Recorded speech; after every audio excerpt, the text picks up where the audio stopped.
Thank you, Mr. Frankasi. I acknowledge the presence of our Chief Secretary to Government and department heads, agency heads. Unfortunately, some people that we expected to be here are not here, but I echo the same sentiments by the ICCC boss that we expected more conversations and more to come and listen to our regulations. But anyway, they will all eventually come to us. So in the next few minutes, please allow me to speak a little bit about the sponsor portal. I think in the previous conferences we had, we spoke about all the visa regime categories that we have, but I think in order for us to remain fit for purpose, and which is something that is very important for investment in the country, streamlined process, the sponsor portal is what I'm going to be focusing on. First of all, let me introduce some of the functions that we have in immigration, who we are. ICSA, as indicated by Mr. Hood, we have a interagency group that has been supporting us in every aspect of our operations. But for ICSA, we have those ones, I think it's clear on the board, so I don't have to go through all of them. The most important thing is the facilitation of lawful entry and departures, regulate travel documents, that's passport, visas, facilitating trade and investment, border security, control, citizenship, and revenue collection.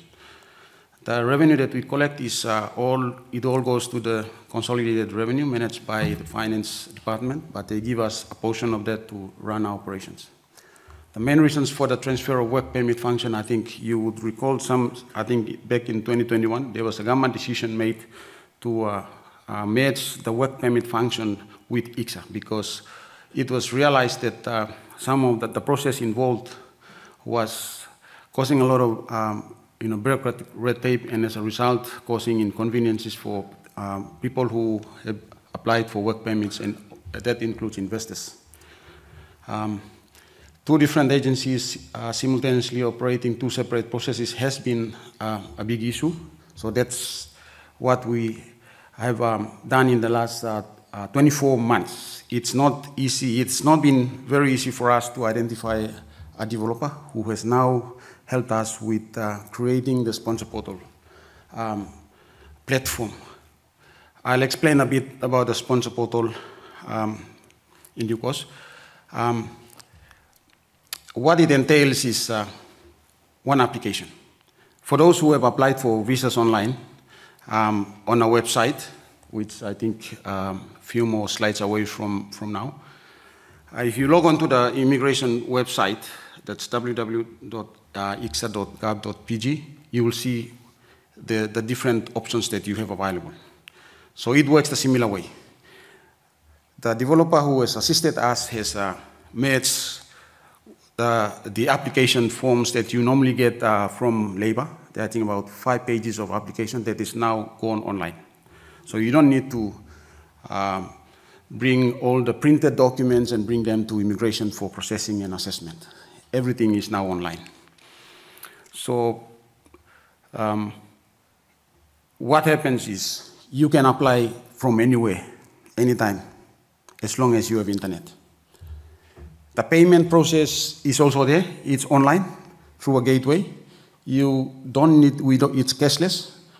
We don't entertain any cash transactions at immigration. All you do is use your card to pay for your application.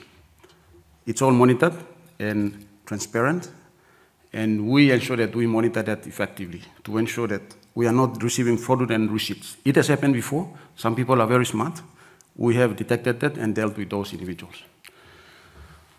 So I think for the industry, we have I think we were privileged to be invited to the Hong Kong conference where we provided this.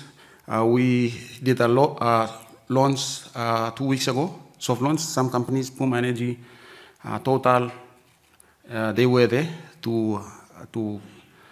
for us to demonstrate what it is, what it entails. So this is, I think, for us, it's a way forward, and it cuts all the red tape involved in getting the work permit. So the sponsor portal address is all in there. So for the industry, just log on to that or contact us. We have a booth downstairs that is providing all the information regarding sponsor portal. Have time to meet them and get information that you will need. So I talked about the website earlier on. That's basically what it entails. All you need to do is go through that, click the right section, and you launch your application. We had outreach program that is ongoing. We had one in Leh last week, but a lot of companies participated and they're very keen. Migration agents, we will be rolling that out early next year. So we are anticipating that by end of the first quarter, it's going to be all paperless, and we hope that it's a very convenient way for all the business industries, all industries in Papua New Guinea, paperless, no complaints about corruption and all these things. That's what we are very mindful about, and we are dealing with that. But in the event that you do not access for the portal for whatever reason, we have offices indicated on the screen, missions, foreign missions, government missions, our government missions abroad, that's Cairns, Brisbane, Jakarta, Kuala Lumpur, Beijing, India. And I think most of the missions in there, they have officers, immigration officers, who are available to listen to you. But otherwise, the sponsor portal is perfectly, I think the visa online is also perfectly working. And we have been receiving very positive comments, feedback from industry, Total Energy, people getting visas online very easily. Whereas 10 years ago, it was very difficult. As long as you meet our requirements, my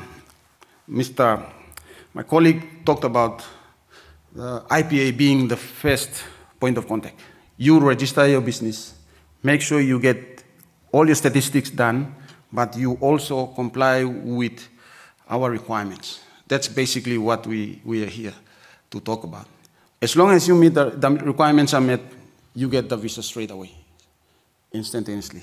Online visa for short-term visitors, if you are doing scoping work or consultations, workshops, the business visas available online are suitable for you. And I think, like I said earlier, we've got business with very positive feedback getting visas online. Some get that in 20 minutes. In other countries, it's very difficult, but we make sure that we attend to that. It's going to be unfair for me not to talk about what happens if you do not meet the requirements and decide not to comply with the work permit regulations that are prescribed under the ENCA, the Employment of Non-Citizens Act, which is mainly work permit, and the entry permit requirements under the Migration Act. Non-compliance, I think we have a very strong process in place that involves the termination of the work permit, resulting in the invalidation of your entry permit.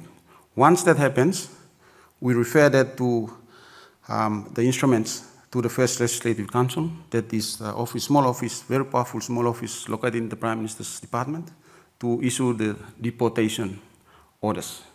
We have a small place called the Bomana Immigration Center. It's a brand new facility that we keep the non-citizens who wish not to comply with our rules. We keep them there while we wait for eventual departure from the country. And that is done with the support of all other agencies. We have been dealing with all other agencies, including IRC.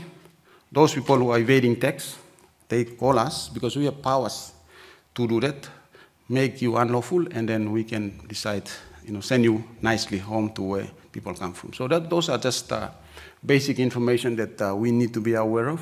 I talked about the sponsor portal, how ready we are to facilitate your business in the country. Our main issue is compliance. Just comply with the simple rules that we have, and you should be okay. Thank you very much.